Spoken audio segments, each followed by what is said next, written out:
আজকে একটি গুরুত্বপূর্ণ হাজিরাতের আমল নিয়ে উপস্থিত হয়ে গেলাম আপনাদের মাঝে। অবশ্যই আজকের এই হাজিরাতের আমলটি যদি করতে পারেন আপনি হতে পারেন একজন সাকসেসফুল কবিরাজ বা মুদাব্বির।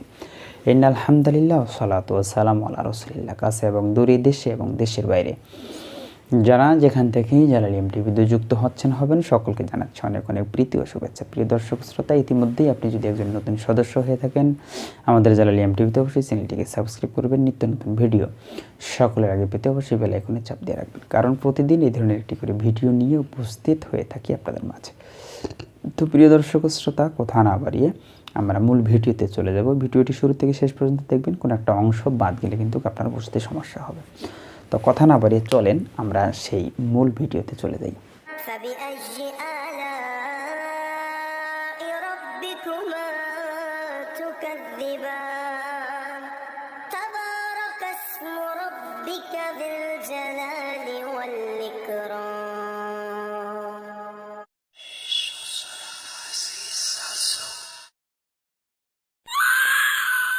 প্রিয় দর্শক শ্রোতা, আজকে একটি পরিসাধনার আমল নিয়ে উপস্থিত হয়ে গেলাম আপনাদের মাঝে।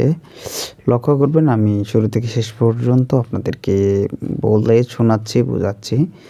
এভাবে আমলগুলো করলে অবশ্যই সাকসেস হতে পারবেন। ইয়া বাদিউল আজাইবি বিল খাইর, ইয়া বাদিয়া।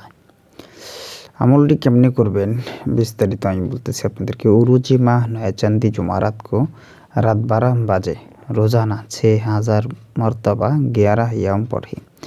আমলটা হচ্ছে মোটামুটি 11 দিনের একটি আমল, এবং এই আমলটি আপনাকে করতে হবে যে কোনো আরবি মাসের প্রথম বৃহস্পতিবার রাত থেকে আপনাকে আমলটা শুরু করতে হবে। এটা 12টা যখন বাজবে তখন আপনাকে পড়তে হবে 6000 বার। যে দোয়াটি বললাম এই দোয়াটি 6000 বার পড়তে হবে।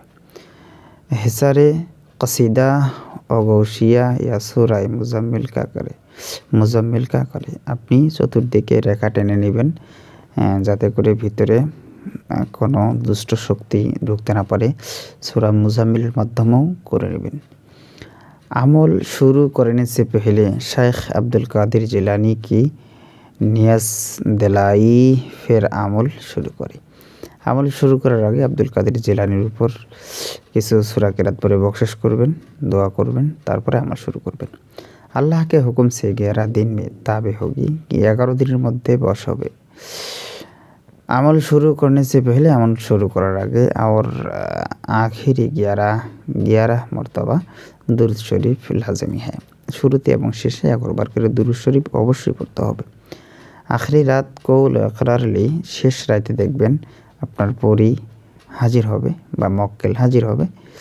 3 মর্তবা হযরত সুলাইমানকে কসম নিয়ে তার সাথে কথাবার্তা বলবেন, কিভাবে সে আসবে, কীভাবে সহযোগিতা করবে, বিস্তারিত কথা বলে নিয়ে হযরত সুলাইমান আলাইহিস সালামের কসম নেবেন যে তারা যাতে কোনো প্রকার সমস্যা না করে বা তারা যাতে আসে। এ ধরনের সুলাইমান আলাইহিস সালামের কসম 3 বার নিতে হবে। ফের তাবে করে তারপরে আপনার অনুগত্য হবে। বাদে হেসার সে বাহিরে আই, তারপরে আপনি ওই যে আপনার যে দাগ টেনেছেন, রেখা টেনেছেন, তারপরে রেখাটির বাইরে আসবেন। ভিডিওগুলি ভালো লেগে থাকলে অবশ্যই আমাদের জালাল টিভির সাথে থাকবেন। যারা যেখানে থাকেন সুস্থ থাকেন, সুন্দর থাকেন। আসসালামু আলাইকুম ওয়া রাহমাতুল্লাহি ওয়া বারাকাতুহু।